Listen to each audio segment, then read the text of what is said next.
पहिलोचोटि international flight चढ्दा एकदमै नर्भस फिल भइरहेको हुन्छ। कुन ठाउँमा जाने होला, के गर्ने, कता जाने, मलाई कुन स्टेजमा कसले हेल्प गर्छ, यो सबै कुराले गर्दाखेरि दिमाग नै ह्याङ भइसकेको हुन्छ। सो आजको यो भिडियोमा step by step without any confusion तपाईले त्रिभुवन इन्टरनेशनल एयरपोर्टबाट कुनै पनि इन्टरनेशनल फ्लाइट कसरी बोर्ड गर्ने, कुन कुन स्टेजमा के डकुमेन्ट्सहरू चाहिन्छ र के गर्नुपर्छ, सम्पूर्ण प्रक्रिया आजको यो भिडियो हेरेपछि तपाईँ क्लियर हुनुहुनेछ। स्टेप नम्बर 1, घरबाट निस्किनु अगाडि नै आफ्नो सम्पूर्ण डकुमेन्ट्स चाहिँ फेरि एकचोटि क्रस भेरिफाई गर्नुहोला। एयरपोर्ट जानु भन्दा पनि इम्पोर्टेन्ट प्रोसेस चाहिँ यही नै हो, किनभने एउटा मात्र पनि डकुमेन्ट तपाईको मिस भयो भने तपाईँ कुनै पनि स्टेजमा चेक इन काउन्टर भन्दा अगाडि बढ्नै पाउनुहुन्न। टुरिस्ट भिजामा जाँदै हुनुहुन्छ भने passport with valid date, visa र फ्लाइट टिकट मात्र भयो हुन्छ भनेदेखि, यदि तपाईँ स्टुडेन्ट भिजामा जाँदै हुनुहुन्छ भने यो डकुमेन्ट सँगसँगै तपाईँले आफ्नो अफर लेटर, आइएलएसपीटी स्कोर कार्ड र प्रुफ अफ फन्ड्स पनि आफूसँगै एउटा क्लियर ब्यागमा यसरी नै राख्नुपर्ने हुन्छ। ओरिजिनल डकुमेन्ट्स मात्र क्यारी नगरेर हरेक डकुमेन्टको एउटा फोटोकपी गरेर अनि फोनमा गुगल ड्राइभमा पनि राख्नुभयो भने आफूलाई एकदमै सजिलो हुन्छ। यति भइसकेपछि तपाईँ एयरपोर्टको लागि निस्किनुहुन्छ र एयरपोर्टको इन्टरनेशनल डिपार्चरको लागि चाहिँ ठ्याक्क यो ठाउँमा तपाईँ ओर्लिनु पर्ने हुन्छ आफ्नो गाडीबाट। तपाईँ आफ्नो फ्लाइट टाइम भन्दा 3 घण्टा अगाडि चाहिँ एयरपोर्ट पुग्न पर्ने हुन्छ, किनभने त्रिभुवन इन्टरनेशनल एयरपोर्ट सानो एयरपोर्ट हो तर क्यू चाहिँ एकदमै लामो हुने गर्छ र इन्टरनेशनल साइडमा अझै टाइम लाग्ने गर्छ। सो तपाईँ अलिकति अगाडि नै आउनुभयो भने सबै प्रोसेस स्मुथ हुन्छ र ढिला आउनुभयो भने त हतार के पनि गर्न भ्याइदैन। यो भिडियोको थ्रु पनि तपाईँले एक्ज्याक्टली कहाँबाट एन्टर गर्ने, कुन ठाउँबाट कहाँ गइरहेको डिरेक्सन्सहरू क्लियरली बुझ्नु भएन भने तपाईँले सधैँ त्यहाँ एयरपोर्टमा रहनु भएको पुलिसहरूलाई मजाले सोध्न सक्नुहुन्छ। They are always available to help you and assist you in the right way possible. For the next step basic documents check तपाईँको यहाँनिर पनि हुने गर्छ, लाइक पासपोर्ट, फ्लाइट डेट त्यही दिनको छ कि छैन र तपाईँको अफर लेटरहरू पनि यहाँनिर नै चेक हुने गर्छ।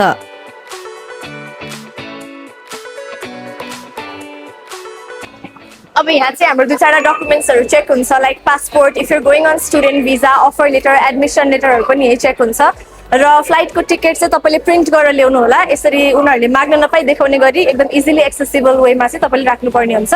So let's go.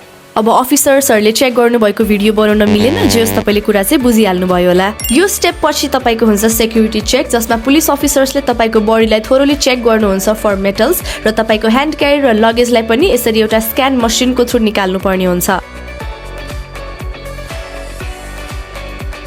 Security check in भइसकेपछि तपाईँ आफ्नो बोर्डिङ पास लिनको लागि अघि बढ्नुहुन्छ र यो कसरी गर्ने भनेर चाहिँ म लाइभ देखाउँछु है त। सेक्युरिटी चेक इन र बडी सबै चेक इन भइसकेपछि चाहिँ वी कम इन साइड र यहाँ चाहिँ तपाईँको एयरलाइन्स कहाँनिर छ, एयरलाइन्सको यस्तो बोर्ड हेर्ने अनि त्यहाँको लाइनमा गएर बस्ने। So let's go.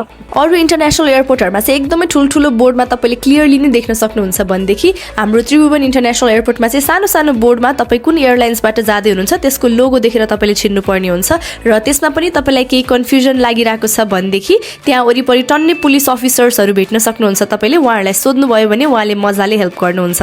म पनि यो स्टेजमा चाहिँ कन्फ्युज नै भएको थिएँ, एयरलाइन्सको बोर्ड नदेखेर यताउता गएको गई। सो हाम्रो त चाइना सदर्न एयरलाइन्सको यहाँ ठ्याक्क भेटेको छ तर लाइन अलि लामै जस्तो छ।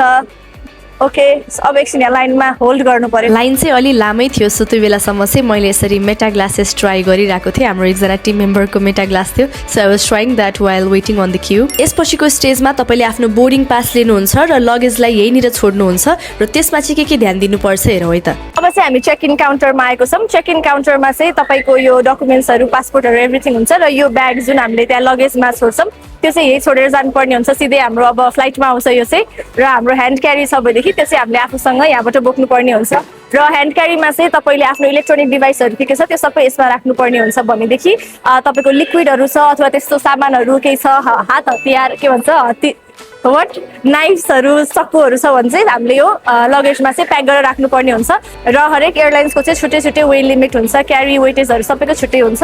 सो तपाईँले जहाँबाट आफ्नो फ्लाइट टिकट काट्नु भएको छ आफ्नो ह्यान्ड क्यारीको र लगेजको चाहिँ वेट लिमिटहरू के कस्तो छ त्यो चाहिँ पहिले बुझेर बल्ल चेक इनमा चाहिँ आउनु होला। यही काउन्टरमा चाहिँ तपाईँले यस्तो खालको बोर्डिङ पास पनि पाउनुहुन्छ र अब अगाडिको स्टेजेसमा चाहिँ तपाईँले आफ्नो सबै डकुमेन्ट्स प्याक गरेर राख्दा हुन्छ, because you will only need your passport and boarding pass from here onwards. Boarding पासमा चाहिँ तपाईँ कुन गेटबाट एन्टर गर्नुहुन्छ, तपाईँको प्लेनमा सिट नम्बर कति छ, कुन डेस्टिनेसनमा फ्लाइ गर्दै हुनुहुन्छ, यो सबै कुरा चाहिँ यहाँ बोर्डिङ पासमा नै लेखिएको हुन्छ। हातमा बोर्डिङ पास आइसकेपछि अब तपाईँको नेक्स्ट स्टेप भनेको यो साइडको एलिभेटर चढेर माथि जाने टुवर्ड्स इमिग्रेसन।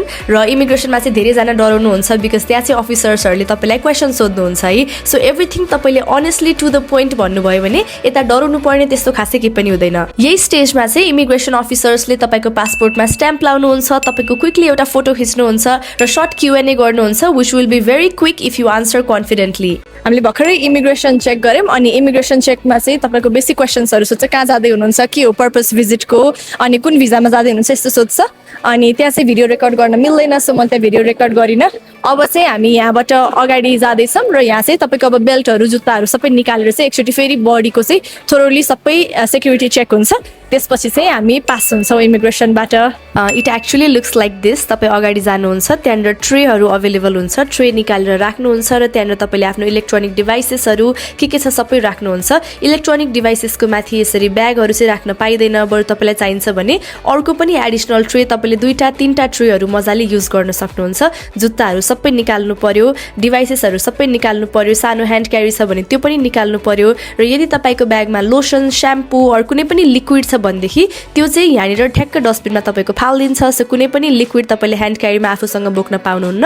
यसपछि थोरोली एउटा बडी चेक हुन्छ र अगाडिबाट चाहिँ तपाईँले आफ्नो ब्यागहरू फेरि रिसिभ गर्नुहुन्छ फ्रम द ट्रे। तपाईँको 90% काम अब यही सकेको छ र अब तपाईँ डिपार्चर लाउन्जतर्फ अघि बढ्नुहुन्छ। ओके, सो सबै हाम्रो बडीदेखि एभ्रिथिङ चेक भइसकेपछि चाहिँ हाम्रो यता एउटा पासपोर्टमा सेक्युरिटी चेक भनेर स्ट्याम्प आउँछ। अब चाहिँ हाम्रो सबै भयो, प्लेन चढ्ने काम मात्र बाँकी हो। यति भइसकेपछि अब चाहिँ हामी यहाँ वेटिङ लाउन्जमा गएर मजाले कफी सफी खाएर मजाले रिल्याक्स गरेर कुरेर बस्छौँ। Thank you. एरोप्लेनलाई वेट गरिरहँदा तपाईँले बाथरुम जाने, पानी पिउने, फोन चार्ज गर्ने, सपिङ गर्ने जस्तो कामहरू गर्न सक्नुहुन्छ। अघि तल चेक इन गर्दाखेरि चाहिँ यो बोर्डिङ पास दिएको हुन्छ, त्यसमा चाहिँ तपाईँले यहाँनिर गेट नम्बर कतिबाट हाम्रो फ्लाइट चाहिँ हाम्रो कहाँबाट बोर्ड गर्छौँ भनेर लेखेको हुन्छ। सो गेट 5 भनेपछि हामी यहाँनिर ठ्याक्क गेट 5 अगाडि गएर अब यतै वरिपरि मजाले देखिने गरी बस्दाखेरि हुन्छ। र त्यहाँनिर चाहिँ हाम्रो तल चाइना सदर्न चाहिँ 12:30 को चाहिँ चेक इन हुँदैछ भनेर देखाइरहेको छ। सो त्यहाँ चाहिँ तपाईँले तपाईँको फ्लाइटको डिपार्चर स्टेटस के छ त्यो पनि चेक गर्न सक्नुहुन्छ। सो हामी चाहिँ यहाँ 3-3.5 घन्टा अगाडि आएको थियौँ, हाम्रो फ्लाइट 12:30 को छ अनि अहिले चाहिँ 10:52 भएको छ। सो अझै 1.5 आवर्स हामी कुर्न पर्छ। एभ्रिथिङ भइसकेको छ, हामी गेट नम्बर 5 को अगाडि आएर बसिसकेको छौँ। सो अब भनेको हामी यहाँनिर अब कफीहरू के हुन्छ खान्छौँ, त्यसपछि चाहिँ हामी अब एकछिन काम गरेर बस्छौँ। वेटिङ एरियामा चाहिँ तपाईँ एकदमै अलर्ट भएर बस्नुपर्ने हुन्छ because boarding announcement can come any time. Boarding गर्दाखेरि चाहिँ पहिला बिजनेस क्लासकोहरू बोर्ड गर्नुहुन्छ, followed by economy class. Announcement आएपछि तपाईँ बोर्डिङको लागि अघि बढ्नुहुन्छ, which is our final step inside airport.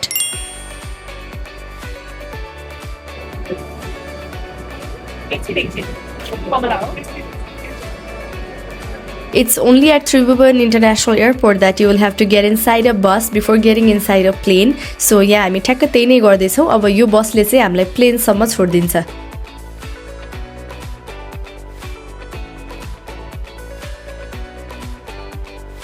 अब बसबाट ओर्लेपछि तपाईँ प्लेन चढ्नको लागि लाइनमा बस्नुपर्ने हुन्छ। सो यसरी चाहिँ हामीले लाइन बसेर चाहिँ प्लेनभित्र हामी फाइनल्ली बोर्ड गर्छौँ।